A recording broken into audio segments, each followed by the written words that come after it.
风平浪静的集市突然遭到大量日军炮弹从天而降，乡长当场被炸飞，无数炮弹落下，百姓无处可逃。果真没一会炮弹过后，日军挨家挨户抢走鸡鸭，紧接着在巷子大喊着日军修炮楼房八路军，每一家最少出一人。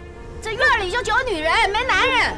听到这话，日军顿时心花怒放，他兴奋想冲进去，被队长拦住。可是刺刀已经架在脖子上，队长又有什么办法呢？这时的女人正在宽衣解带，脱下耳环。门外巨响，一名日军冲进来了，女人拿起东西就扔。在门外的队长听着救命声，惊慌失措，不知如何是好。是的，没错，女人被可恨的鬼子玷污了。回到家的丈夫听着自己媳妇大哭，看着凌乱的地面，丈夫愤怒之极，他用了大半辈子的积蓄从长沙赎回来的媳妇竟遭到日军的糟蹋，他磨好工具，妻子着急上前阻止。当家的，你千万别干傻事儿啊！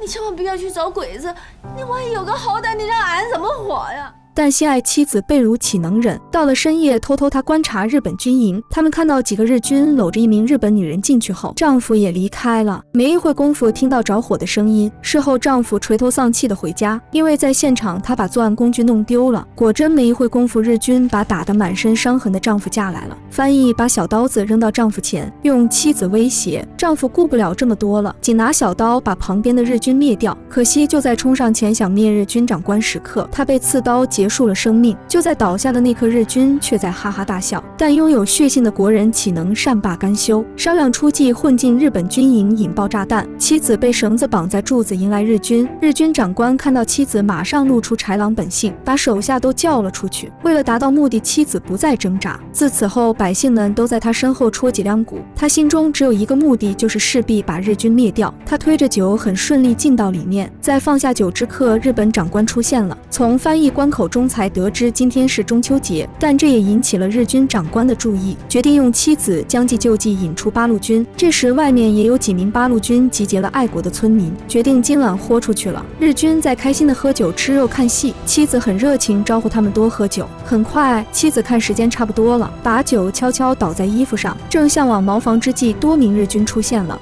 你不要再演戏了，是八路让你来的。队长马上上前求情，可是日本长官一个手势，队长被可恨的日军刺刀刺下。是的，没错，队长倒下了。这一刻，妻子知道自己也是时候离开了，拿着火把把身上引燃，用尽力气地冲进茅房。在一声声大爆炸中，埋伏在外面的国人出击了。他们都是普通老百姓，但他们用自己鲜血，甚至付出自己生命与日军战斗到底，用自己的鲜血保护脚下的领土。如果没有日军，他们定会安居乐业。外族入侵，国土被夺，生命被害，先辈们用生命的付出赢得胜利。致敬英雄，致敬烈士。